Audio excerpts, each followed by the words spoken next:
नमस्कार दोस्तों अगर आप इस वीडियो को एज ए अकाउंटेंट के व्यू से देख रहे हो तो वीडियो बहुत ज़्यादा इंपॉर्टेंट है। वीडियो को एंड तक जरूर देखना, क्योंकि अभी हमारा जो करंट फाइनेंशियल ईयर चल रहा है 2024-25, इसके 3 क्वार्टर अब कंप्लीट हो चुके हैं। यानी कि अप्रैल से लेके दिसंबर तक हमने 9 महीनों की इस फाइनेंशियल ईयर की अकाउंटिंग कर चुके हैं। और अब हम जनवरी 2025 के अंदर दिसंबर 2024 मंथ की जीएसटीआर की 3B रिटर्न को फाइल करने जा रहे हैं। और जब बात आती है जीएसटी 3B की, और वहां पर सबसे इंपॉर्टेंट रोल होता है जीएसटी का आईटीसी को लेके। अब इसी जो आईटीसी है, अब इस आईटीसी के अंदर हमें दिसंबर महीने का तो आईटीसी वो तो हमें मैच करना ही करना है। इसके साथ साथ जो हमारे 3 क्वार्टर कंप्लीट हो चुके हैं वो पूरा डाटा भी हमें अब इस जनवरी 2025 के अंदर रिकंसाइल करना होगा। अब रिकंसाइल किस तरीके से करना है, आपको और कौन कौन से ऐसे वर्क है जो जीएसटी से रिलेटेड है, अगर अपनों इन सभी काम को इसी जनवरी 2025 के अंदर अगर अपनों ने इसको एक बार गो थ्रू कर लिया तो हमारी बुक्स ऑफ अकाउंट्स है वो ये एक तरीके से आप कह सकते हैं भी जीएसटी से रिलेटेड जितना भी काम है वो हमारा 80% काम बिल्कुल सही है।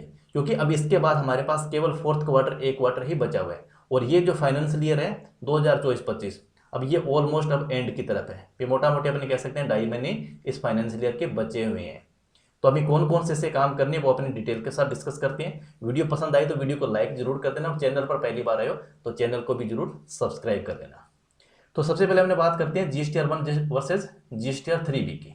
यानी कि हमने जनवरी 2025 के अंदर दिसंबर महीने की, दिसंबर 2024 की जीएसटीआर 1 रिटर्न अपने फाइल कर चुके हैं। तो अपने को जीएसटीआर जब 3B भी अपने फाइल करेंगे तो वहां पर अपने को क्या करना है भी जो हमने सेल का डाटा जीएसटीआर 1 के अंदर दिया था वही डाटा अब हमारे जीएसटीआर 3B के अंदर भी आ रहा है या नहीं आ रहा। यानी कि हमारे यहाँ पर कोई आउटवर्ड सप्लाई के अंदर यानी कि सेल से संबंधित कोई डाटा चेंज तो नहीं हो गया। लेकिन अब आपको ये 3B चेक करना कैसे और जीएसटीआर 1 को कैसे देखना है। अब आपको जीएसटीआर 1 आपको अभी आपके जो बुक्स ऑफ अकाउंट्स के अंदर आ रही है उसको चेक नहीं करना।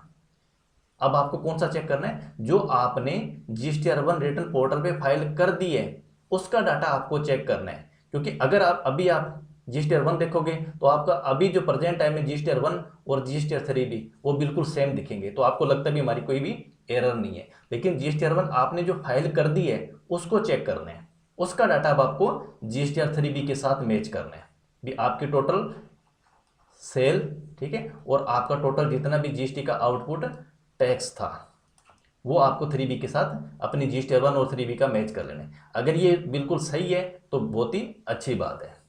अब बात आती है भी हमें एक बार जो अप्रैल से लेके और दिसंबर तक हमने जीएसटीआर 1 तो फाइल कर दी, लेकिन अभी तक दिसंबर की जीएसटीआर 3B हमने फाइल नहीं करी।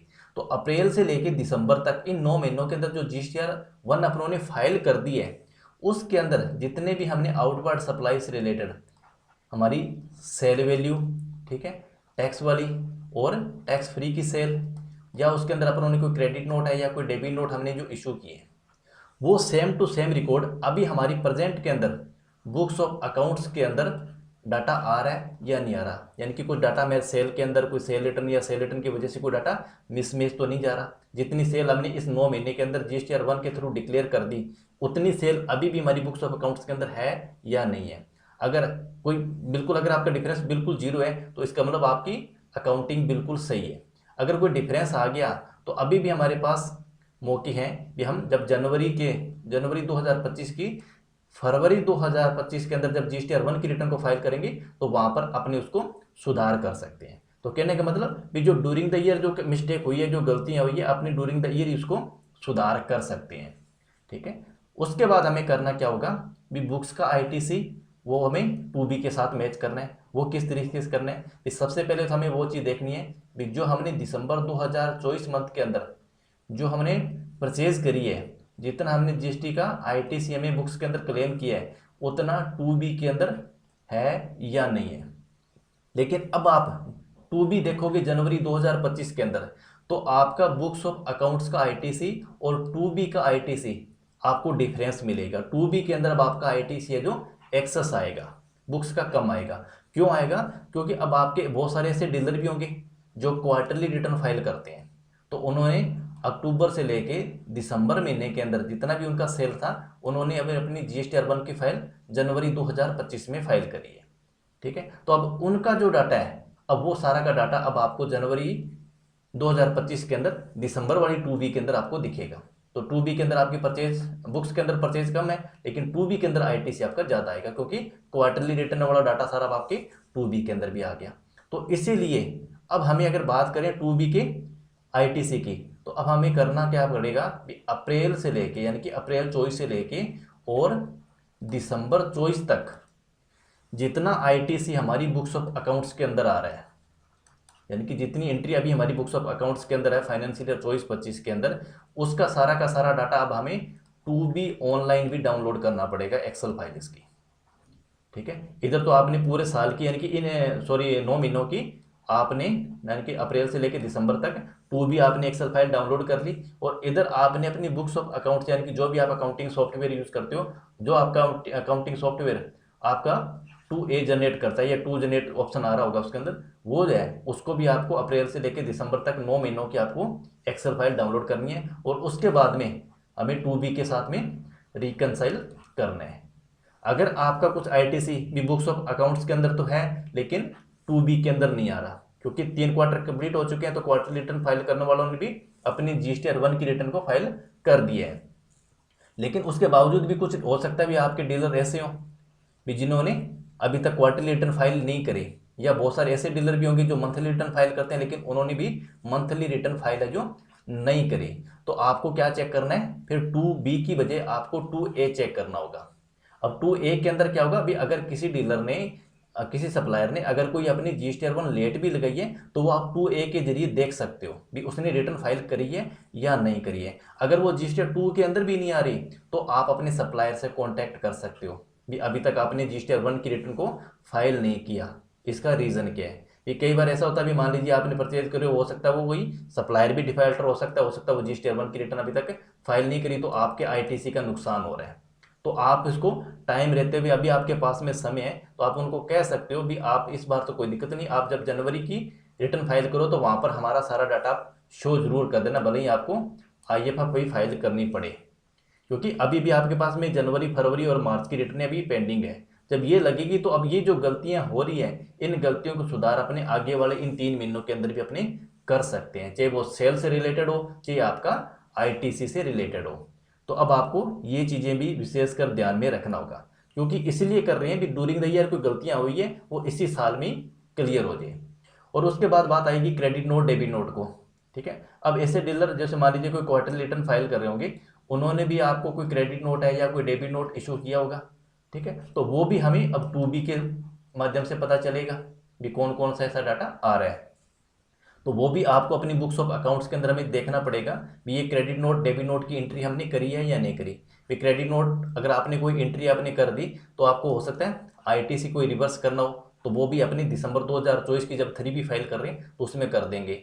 डेबिट नोट के थ्रू अगर आपका कोई आईटीसी एक्सेस आ रहा है, आईटीसी आपको और क्लेम करना होगा, तो वो भी अपने GSTR 3B के थ्रू दिसंबर वाली के अंदर कर सकते हैं। यानी कि 3 क्वार्टर का डाटा अपने इस जनवरी के महीने अंदर बहुत सारा 80% तक अपने इसकी सुधार कर सकते हैं। और उसके बाद भी कोई थोड़ी बहुत अगर कोई मिस्टेक रहती है, तो हमारे पास में 4th क्वार्टर अभी भी बचा हुआ है, जब अपने 4th क्वार्टर की रिटर्न फाइल करेंगे तो वहाँ पर भी अपने इसको सुधार कर सकते हैं।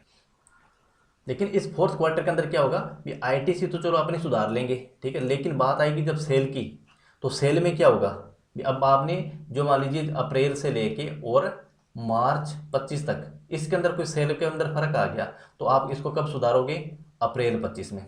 लेकिन बात तो वही आ गई भी आपने इसी साल का डाटा अपने नेक्स्ट फाइनेंशियल ईयर के अंदर सुधार किए, तो हम चाहते हैं कि इसी फाइनेंशियल ईयर का जो रिकॉर्ड है वो इसी फाइनेंशियल ईयर के अंदर ही क्लियर हो जाए। तो हमें क्रेडिट नोट, डेबिट नोट वो भी अब हमें क्लियर करने पड़ेंगे। लेकिन उसके बाद इंपॉर्टेंट रोल आ जाएगा हमारा एक्सेस आईटीसी को। अब मान लीजिए गलती से आपने ड्यूरिंग द ईयर के अंदर कोई एक्सेस आईटीसी ले लिया। एक्सेस आईटीसी का मतलब ऐसा नहीं है भी आपने कोई एक बिल को 2 बार एंट्री कर दी हो, ऐसा भी हो सकता है, लेकिन एक्सेस आईटीसी का मतलब ऐसा आईटीसी जिसका आईटीसी आप लेने के लिए एलिजिबल नहीं थे, यानी कि आपकी कंपनी उसका आईटीसी नहीं ले सकती जीएसटी टैक्स का।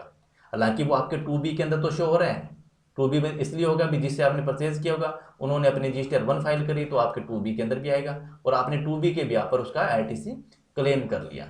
लेकिन बाद में पता चला भी इसका आईटीसी अपने क्लेम नहीं कर सकते, तो वो उसका ऐसा आईटीसी भी अपने इसी दिसंबर वाली 3B के अंदर भी रिवर्स कर सकते हैं।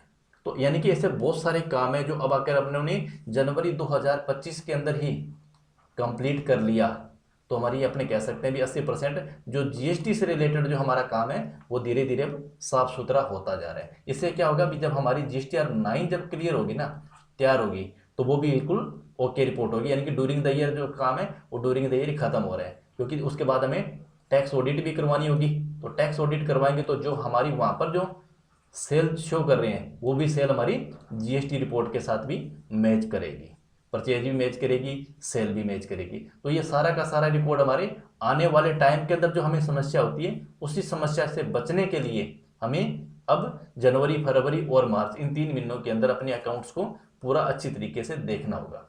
और इसके साथ साथ अगर अपने बात करें अदर टैक्सेशन की, तो वहाँ बात आती है टीडीएस की, टीसीएस की। अब इनकी भी क्वार्टरली रिटर्न हमें फाइल करनी है। हालांकि टीसीएस रिटर्न फाइल करने का टाइम तो जा चुका है, जिसकी ड्यू डेट थी 15 दिसंबर, ठीक है, लेकिन टीडीएस का भी हमारे पास में टाइम बचा हुआ है। तो अगर आपने बुक्स ऑफ अकाउंट्स के अंदर ये भी हमें चेक करना पड़ेगा भी अगर हमारा कोई ऐसा एक्सपेंसेस, ऐसा खर्चा जो हमने बुक्स ऑफ अकाउंट्स में बुक कर रखा है लेकिन उसके ऊपर टीडीएस काटने की लाइबिलिटी थी, लेकिन टीडीएस उसके ऊपर नहीं कटा या गलती से कम रेट से कट गया, तो उसको भी अपने इस टीडीएस रिटर्न के अंदर साफ सुथरा अपने बुक्स ऑफ अकाउंट्स को कर सकते हैं। उस टीडीएस को वापस या तो अगर नहीं जमा कराया तो अपने विद इंटरेस्ट के साथ जमा करा सकते हैं, कम करवाया है तो डिफरेंस है उसको भी अपने इंटरेस्ट के साथ जो जमा करवा सकते हैं।